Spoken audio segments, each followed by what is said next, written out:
عالم ناسوت حشر و نشر کے درمیان مرحلے کو عالم برزخ کہا ہے۔ عالم برزخ دراصل ایک ایسا عالم ہے جس کے دو رخ ہیں، ایک رخ اعلیٰ سے نزول کی طرف اور دوسرا رخ اسفل سے صعود کی طرف۔ مجموعی طور پر اس کو عالم برزخ بھی کہا جاتا ہے۔ نزولی اور صعودی حرکات میں دو مرحلے واقع ہوتے ہیں، ایک مرحلے کو علم قلم کہا جاتا ہے اور دوسرے مرحلے کو لوح یعنی لوح محفوظ کہا جاتا ہے۔ علم قلم اور لوح محفوظ دونوں اللہ کی تجلی کے دو رخ ہیں، اور اسے اللہ تعالیٰ نے قرآن پاک میں نقطۂ بادانی کے نام سے بیان کیا ہے۔ اللہ تعالیٰ فرماتے ہیں وہ ذات جس نے تم کو تخلیق کیا نفس واحدہ سے، نفس واحدہ کے بھی دو رخ ہیں، ایک رخ اللہ کے ساتھ وابستہ ہے، نقطۂ بادانی کا وہ رخ جو اللہ کے ساتھ وابستہ ہے اس کو علم قلم کہا جاتا ہے۔ یہ رخ تجلی ذات بھی کہلاتا ہے، اور عام اصطلاح میں برائے بے رنگ یا برائے لاشعور کہہ سکتے ہیں۔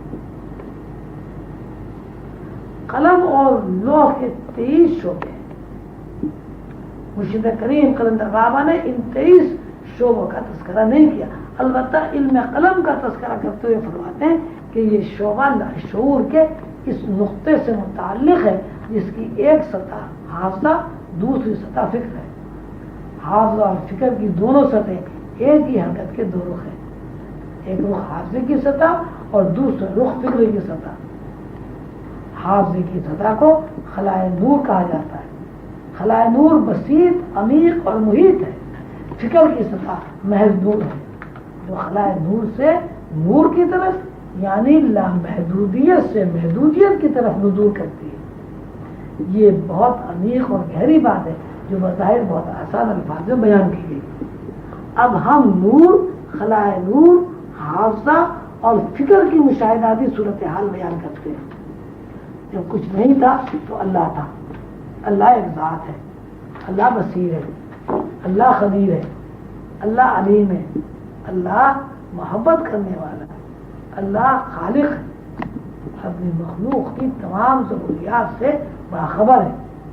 اللہ تعالیٰ ذہن بھی رکھتے ہیں۔ اللہ کے ذہن میں یہ بات آئی کہ اپنے تعارف کے لیے وہ ایسی تخلیق عمل میں لائے جس تخلیق میں حافظہ بھی ہو، فکر بھی ہو، بصیرت بھی ہو، علوم سیکھنے کی تمام تر صلاحیتیں بھی موجود ہوں، اور اس علوم سے وہ مخلوق اللہ کو پہچان لے۔ تمثیلاً ہم اس بات کو اس طرح بیان کریں گے، اللہ ایک ذات ہے۔ اللہ کے ذہن میں بیٹھے بیٹھے خیال آیا کہ ایک ایسی کائنات تشکیل دینی چاہیے جو مکمل ہو، اور اس کائنات کے افراد میں ایسے منتخب افراد ہوں جو ہمیں پہچان سکیں اور جن کا ہمارے ساتھ براہ راست تعلق ہو۔ اللہ تعالیٰ کے ذہن میں یہ خیال اپنے نقش و نگار اور خط و خال کے ساتھ موجود تھا۔ اللہ تعالیٰ نے موجود اس خیال کو مظاہراتی شکل و صورت دینا چاہیے تو کہا کن۔ اللہ کے ذہن میں جو کچھ جس طرح موجود تھا وہ عمل میں آ گیا۔ جہاں یہ پروگرام عمل میں آیا اس عالم کو عالم ارواح کہتے ہیں۔ عالم ارواح کے بعد دوسرا عالم وجود میں آیا، اس عالم کو لوح محفوظ کہا جاتا ہے۔ عالم ارواح کے بعد لوح محفوظ پر کائنات کی ہر حرکت، کائنات کا ہر لمحہ اور کائنات کے اندر جتنی نو ہے اس نو کا ہر حرف ایک فلم کی صورت میں قائم ہو گیا۔ اللہ تعالیٰ کا وہ پروگرام جو کن کہنے سے پہلے اللہ تعالیٰ کے ذہن میں موجود تھا، کن کہتے ہی اس سارے پروگرام کی ایک فلم بن گئی۔ یہ فلم جو ہے محفوظ ہے۔ پھر اس پروگرام کو اللہ کے قانون کے مطابق حرکت ہوئی اور کائنات میں خط و خال کے ساتھ مظاہراتی شکل و صورت اختیار کی۔ جہاں کائنات نے نوعی اعتبار سے مظاہراتی خط و خال اختیار کیے، یعنی فلم کا یکجائی پروگرام نوعی اعتبار سے الگ الگ ہوا، اس عالم کو قلندر بابا نے عالم مثال کے نام سے بیان کیا ہے۔ نوعی پروگرام کی فلم جب انفرادی صورت میں ظاہر ہوئی، جہاں نوعی پروگرام انفرادی صورت میں خط و خال میں اور مکانیت کے ساتھ نشر ہوا یا ہو رہا ہے، اس عالم کو مرشد کریم نے عالم ناسوت کے نام سے بیان کیا ہے. چنانچہ ہر شے ایک طرف نزول کر رہی ہے تو دوسری طرف صعود کر رہی ہے. اس کا مطلب یہ ہوا کہ کائنات کی ہر شے لامحدودیت کے، کائنات کی ہر شے لامحدودیت سے محدودیت میں آ کر اس بات کا تعارف کراتی ہے کہ اللہ کی ذات پاک، بے نقص اور غیر محدود ہے. اور غیر محدود ہونا ہی اللہ کی سبحانیت اور پاکی کا شعبہ ہے. ہم اگر متغیر اور غیر متغیر کو الگ الگ سمجھنا چاہیں تو غیر متغیر کا نام غیر محدودیت اور متغیر کا نام محدودیت رکھیں گے. جب شے میں تغیر پیدا ہوتا ہے تو پہلے حدود کا قیام عمل میں آتا ہے. یعنی ہر بندے کے بغیر کوئی شے تغیر کا مظاہرہ نہیں کر سکتا. جب تک کسی شے میں حدود کا تعین موجود نہ ہو حرکت باقی نہیں ہوتی. اور مخلوق ہمیشہ محدود ہوتی ہے اور خالق تغیر سے پاک ہے. تغیر سے پاک ہونا ہر قسم کی احتیاط، ہر طرح کی پابندی اور ہر تعدد سے آزاد ہونا ہے. قرآن پاک میں لامحدودیت کو خالق اور محدودیت کو مخلوق قرار دیا گیا ہے. ہر شے کی بنیاد لامحدودیت ہے اور پھر ہر شے لامحدودیت سے نزول کر کے محدودیت میں داخل ہو کر اپنا مظاہرہ کرتی ہے. کائنات کا ہر فرد لامحدودیت سے محدودیت میں داخل ہو کر اس بات کا تعارف کراتا ہے کہ اللہ کی ذات غیر محدود ہے. ہر بندی کا جہاں تک تعلق ہے وہ تخلیق میں ہے، لیکن بحیثیت خالق کے اللہ تعالیٰ لامحدود اور لامتغیر ہے.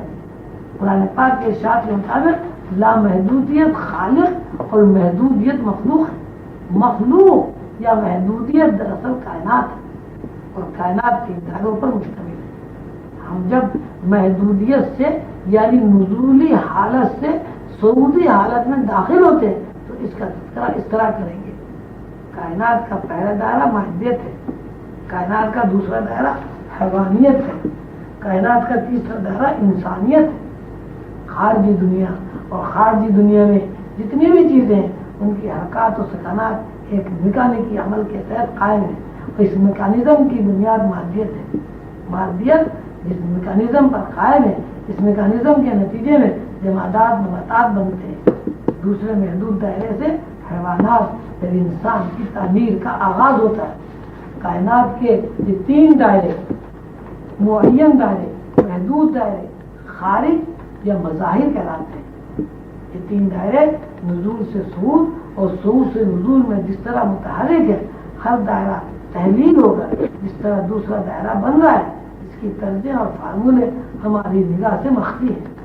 تین دائروں میں ایک دوسرے دائرے میں تحلیل ہونا دراصل اللہ کی زبردست حکمت ہے. بات کسی جب کچھ نہیں تھا تو اللہ تھا. اللہ کے ذہن میں کائنات کے متعلق پروگرام تھا. اللہ نے اس پروگرام کو خط و خال، شکل و صورت کے ساتھ متحرک کرنا چاہا تو فرمایا کن.